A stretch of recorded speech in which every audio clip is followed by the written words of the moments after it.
Hi, welcome to the first episode of Untold Tales with Trisha. Well, who is our first guest? Before I reveal the name of our first guest, my question to all you sports viewers is what enhances your sports viewing from the sofa of your home? Well, obviously, great commentary. So, the first episode we will begin with a commentator. Well, is commentary his only forte? Obviously not. A former Indian wicketkeeper, and he has a very close connection with my state, West Bengal. He has led the Bengal Ranji team to the finals as well. Who am I talking about? None other than a household name. Yes, people love trolling his commentary. Some people love his commentary. I'm talking about none other than Deep Dasgupta. Let's get in a little deep and ask Deep Dasgupta about his journey from being a cricketer to being a commentator. Join me and Deep for this Untold Tales with Trisha.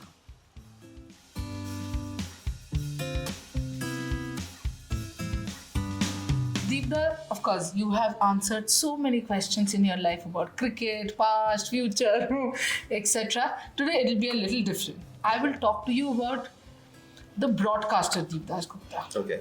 Let's take a few steps back. First, tell me, when did you first think of coming as a commentator, or did it just generally happen? It actually just happened, to be honest. So this was, I think, 2013, and I think it was September. There used to be this tournament called the Champions League, Yes. right? Where you had teams from the IPL and the other franchises coming and playing. This was in the month of September, and September generally, it's an off-season cricket-wise, Right. so there wasn't much that I was doing, and so Star Sports back then said, "Okay, listen, it's only a 10-day gig or something. Would you be interested?" I was like, "Not doing much, 10 days. Let's go do it." So that's when I first started, and I was doing it, and then James Rigo, who was the head of BCCI production back then, he was there as well. And then we were standing together. James like, "Have you thought of getting into this?" I was like, "I really haven't." He's like, "Why don't you give it a try?" So there was Dulip Trophy, which was starting in October. He said, "I'll let you know." So I get a call from Dev Shreyan, who's an absolute legend. So I wasn't aware who Dev Shreyan was, and so Dev calls me, and I go like, "See, listen, there's Durga Puja, so I'm not available for this." He said, and he was very kind of him, and he's always been very, very kind to me. He's like, "Okay, how about the next one?" I said, "Okay, I'll do the next one." So that was my first domestic cricket as in game. It was in Kochi, Dulip Trophy game. And then from there, I did the domestic season next year. Then I started doing Hindi for Star Sports. From that 2015 World Cup was a regular thing. It was New Zealand, Australia in human hours. But then, and then I just got into it. I started loving it, and I believe this is the best job in the world. Well, and then you joined Star Sports Bangla. That's where we met. But Deepa, how difficult is it to call a match as a player? Because as a player, it always is like you have loads going on in your mind. That she should have played that, or he should have played that, or the captain should have placed this field. And especially, suppose you know a certain player, like you have played against them. Yes. So how difficult is it to disassociate yourself and comment? This is a very tough one because, like you said, you read the game in a certain way, and you obviously, because if you've played the game, you start reading it as a player. Right. But a couple of things I keep in mind. First of all, what is my job and how do I see my job? So my job, as far as I'm concerned, is to be that link between the players and the viewers. Right. So try and explain why the player is doing what he or she is doing, and try and understand, because whatever they decide to do, or a shot they play, or whatever field placement, there has to be some thought process behind it. Right. Whether I agree or disagree, that's a different issue. Right. So that's what I tend to do is I kind of try and explain why that is being done. And then I also try and put in what I think, whether I agree with, I think it's a good one or not, or I disagree. So there are, I think there are different point of views that goes out there. So I'm happy with people disagreeing, which most of the times they do, which is fine. But then, so that's what it is. And obviously with players and all, I try not to comment or call on individuals as people, but comment on the actions, whether that's batting, bowling, fielding, whatever it's the action itself. If I don't like an action, I'll call the action. So I'm very conscious about the fact that if I say it's a poor shot, I mention the word shot after being poor. I don't say it was poor. I'd say it's a poor shot. Poor shot, right. So I want to kind of make sure I differentiate between the individual and the act. And I think these are the two basic things that I tend to keep in mind. So as you said, now suppose one of your mates are playing, as the Australians say, mates. Yeah. But something extremely, you think that person has probably let the match slip or something of that sort. Is it difficult? Does the bias come in? I would like to believe no. And I also tend not to spend a lot of time. At times I do want to. But then also at times you've got to be conscious. You don't want to get too close so that you're still very objective in how you look at the game. It tends to, I try not to let my calling or what I say or how I think affect my personal biases, or my personal biases, don't let it affect that. I'm pretty conscious about that fact. And to be honest, I look at it from a fan point of view as well. When I see someone's batting well or bowling well, it just happens naturally. And that's the reason I think it's the best job in the world, because what I'm doing is actually watching a game of cricket, which I love, which I would have done any which way, and talk about it, which I would have done any which way. Exactly. So there's nothing different that I do. I know. It's just that I've got a mic in front of me. That's about it. Otherwise, I would have still be doing this even if I wasn't actually commentating. I know, because every time we speak on the phone, half the phone call is about this happened. Yeah. I thought this should have happened and all that. But Deepda, of course, since I was in production, I kind of know how much work goes behind the scene.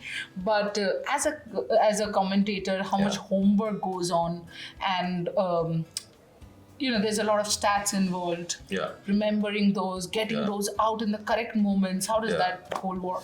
I mean, obviously, you know about it, most of it, or rather all of it. The specific facts, we have a stato who reminds us if it's the 42nd 50 or the 81st 100 or something like that we've been informed. But the idea is, before that, you do get a docket, which at times you send. And you read through that. You tend to find out the stories in a game. Right? There are matchups in a game. Right. And through the numbers, because what I believe, and I believe myself as an analyst, and I see it, look at myself as an analyst. And the idea is to not just look at the numbers, but decipher.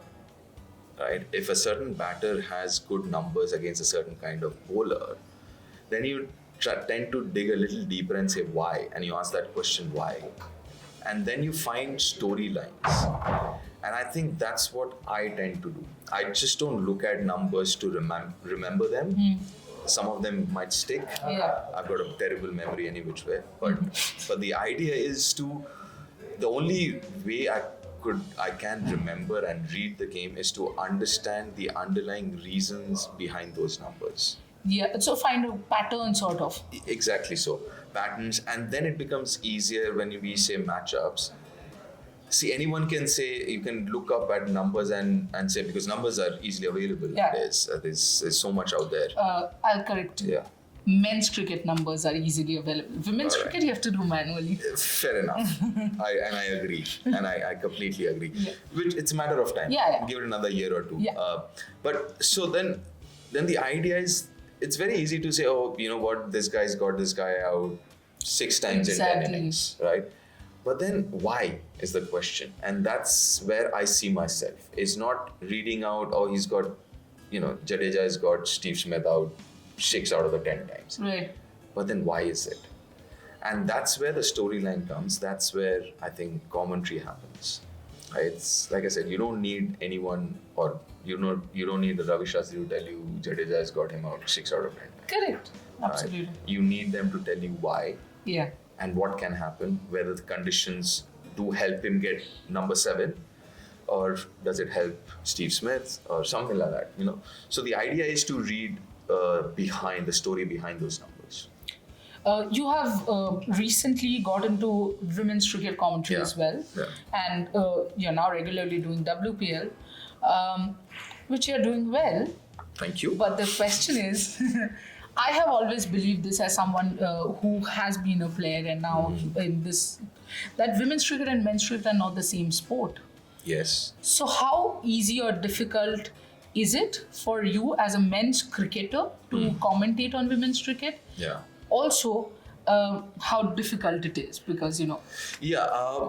See, it depends how you look at the game. So I'm very conscious of the fact that even though it is bat ball, same rules almost and all of that, but the way you look at the games are different, men's and women's cricket. So when I'm doing women's cricket, I look at it from a women's cricket point of view. And if you've followed women's cricket enough, it is not a big deal if a spinner is bowling the last few overs. Absolutely. Right? But if you're only watching men's cricket and looking at it from a men's cricket point of view, you say, oh, how is a spinner bowling in the last over? So this is a very basic example, right? So things like that. So when I'm doing women's cricket, I try and look at it from a women's cricket point of view. And I'm not looking at it from the men's cricket prism. So I tend to separate those two things. So when I'm doing men's cricket, I'll be surprised. I was very surprised when Labuschagne bowled the 50th over. Right. But if Emilia Kerr bowling the 20th over, I'm not surprised. And I'm thinking, oh, that's a good move. Yeah. So it's not difficult. It's how you look at it. It is not difficult if you're looking at it separately and from a different point of view. But if you're looking at it from a men's cricket point of view, then it's very difficult. Yeah, because say for example in women's cricket, especially since we are talking about this WPL, and in another week or 10 days it will be the IPL. That's right. And suddenly all the scores go above 200, 250, touching 300 almost. Yeah. Here 150 is barely being touched in a few matches. Yeah. So how to differentiate that, because viewers cannot, and they end up trolling the cricketers as such. I mean, well, you don't need a reason to troll anymore, do you? Trollers will troll. I will get to trolling. They don't need a reason. But listen, the thing is, I always believe in nuances, and I love any game with nuances. I actually prefer 160, even for men's cricket. I prefer a 160, 170 game over a 250 game. It makes it more interesting. Right? So it's a lot more nuance. It's not just watch the ball, hit the ball, right? You've got to plan your innings, you've got to plan the bowlers you're going to go after. There's so much of planning, and that's what I really find very, very interesting. And that's what happens in women's cricket as well. Yes. Right? There are a lot of nuances, there are a lot of strategies, which are obviously unique to women's cricket. Right. And that's what I enjoy about women's cricket as well. It's not, just hitting through the line every ball. There are so many technicalities, there's strategies and stuff like that. And so I look at it very, very differently. And like I said, I absolutely love games which are not very one-dimensional. Yeah, I think that's a huge part. But of course, when you're a broadcaster, and we all know how much trolling happens, at one level probably it bothers you, or it doesn't. Because someone will say you're shouting a lot. Someone will say, oh, you're not saying the correct thing. Or someone will... Now, a new word is paid PR. So if you are saying, no, I understand why Shafali is getting out for so-and-so, or why so-and-so is doing so-and-so, paid PR. Well, around a few years ago, when I was trying to be active on social media, I was never active. I'm kind of sensitive. I don't have a very thick skin, so it does affect. So what I've done is, I don't really now get into social media. I just don't. Every now and then, might post something. That's about it. Every 15 year you post one. Something on those lines. Yeah, pretty bad strike rate that way. But yeah, I mean, listen. They've got their point of views, and some of them are legitimate as well. There have been some good positive feedbacks. There have been constructive negative feedbacks as well. So, which is fine. I'm more than happy. Somebody said about pronunciation or something, which is fine. But then those things you take on board and you learn from it, and I'm happy to learn from it, because I believe I'm far from being a finished product. There's so much that I need to learn, and I do that. But yeah, I mean, listen, like I said, I mean, you really can't make everyone happy. So true. Be something. As long as I'm true to myself, as long as I'm doing the best I can, that's all. I mean, that's something that cricket has taught me. You can't control what the end result's going to be, whether you're going to get 100 or you're going to bat well or whatever. But what you can control is the effort that you put behind it. And as long as I'm doing that with my commentary career as well, I think I'm happy with myself. So, you're, as a cricketer, you were always on the go traveling. You're still on the go traveling. And you have also changed country now. You don't live in India. But how difficult is it for the family? How difficult is it to spend time with the family? It is very difficult. And I've got to give a lot of credit to my wife Amrita, kids Aryan, Riyan. They've been so patient right through. And like you very rightly said, especially Amrita, because playing days, once I retired, I'm sure Amrita must have thought, okay, finally he'll spend more time at home. And now I spend even less. So finally he'll do some chores. Yeah, which when I'm home, I have to do it. I mean, there's no running away from that. But yeah, I mean, listen, I could have done it for this long only because I know she's going to handle things, raising 2 kids. At times you feel, because the amount of sacrifices that you need to make at times, you stay away from home, you stay away for birthdays and those important days and stuff like that. At times you feel, oh, come on, I mean, and now that my elder one's in the university, and suddenly when he was leaving a couple of years ago, I was like, and I was thinking to myself, oh my God. When did he grow up? I mean, he's gone to the university and I now barely get to see him, right? Because he stays away from home. And I'm like, geez, man. And then you start, it's a tough one. It is a really tough one. And at times, because you're on the road, you're traveling, hotel rooms from one to the other. At times it does get dark. What does Deep Dasgupta do in between commentary stints when you have a little time off? I don't do anything. Just sit.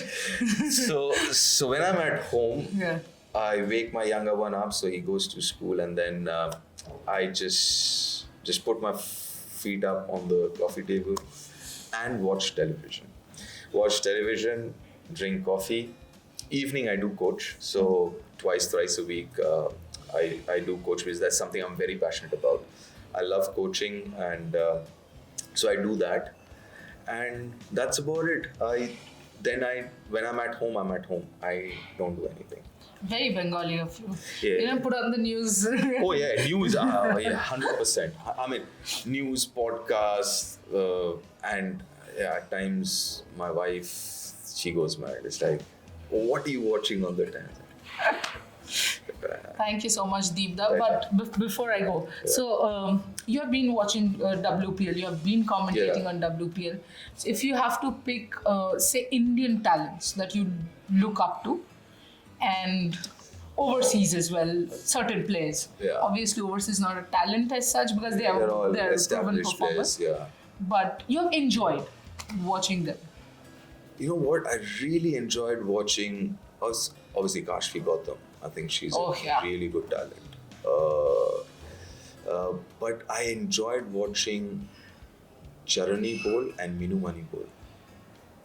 I think the revs, the seam position, the way it comes out of their hand, brilliant. Unfortunately, the batters haven't done that well, the domestic batters. So, haven't seen, to be fair. I would like to see more of someone like Kamaldini and all of them. Amanjot has done well. Yes. And I was so glad the last game she came up at 5. Yeah. So that was good. So Amanjot has done well. She's a good fielder. Very good fielder.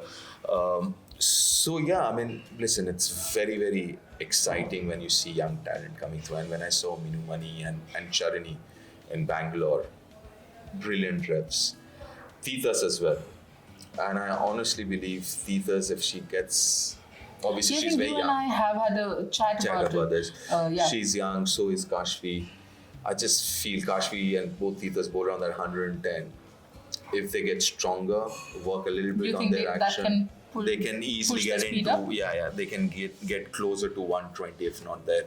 They're only about 20, 21, so they're very young. So obviously they're still in that growing phase.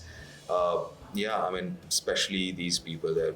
And it's exciting when you look at that team and when you look at all 21, you're like, oh my God, there's so much, so much to look forward to. And it's so exciting, actually. Yeah, I mean, for example, Shafali, people have been hearing Shafali's name for... She's 21. Yeah, exactly, for donkey's years now, and she's just 21. Yeah, and obviously someone like Shafali, I mean, what a talent. Yeah. What? I mean, obviously, she's been around, like you said. But, and when I was doing international women's, and I was just talking to you and some of the others, I was like, how is Shafali out? And then you see this young girl come in and score 100, Pratika Rawal get 100, and I'm like, oh, maybe that's the reason she's out. So you look at stuff like that and you're like, wow, I mean, it's so much talent, and when you see talent like that, you're bound to get excited. Absolutely. But since this has been about broadcast and commentary, your favorite commentators, a few. And commentators in the sense, not whom you want to hear, whom you want to commentate with. Yeah. So I've been lucky that way. I've been able to, be on air simultaneously with the legends. And what I honestly believe, and you might say I'm going around your question, but I'm not, because everyone brings something different to the table. Let's say Ian Bishop or Simon Dool, or their calling, and how good they are. Someone like Harsha, their language. When you're sitting with Sunny Sir, it's about anecdotes and his cricket knowledge. Ravi Bhai is about just pure confidence and that force. And then you have youngsters like let's say someone like a Karthik or a Dinesh Karthik and all. The freshness, something like DK, he brings freshness in terms of what's been happening in the dressing room right now. Things like that. And even overseas, there's so many of them, and everyone brings very different things to the table. And that's what I like. So I don't have a favorite or a few favorite comms. I just love working with them because I also look at myself as somebody who brings maybe the analytical side of things or a little more technical side of things.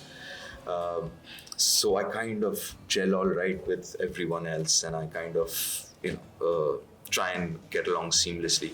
I just love working with all of them, to be honest. Very expected of Deepda to not take names and be like, but he does enjoy having a chat with everyone. Deepda, thank you so much for having a chat with me on camera.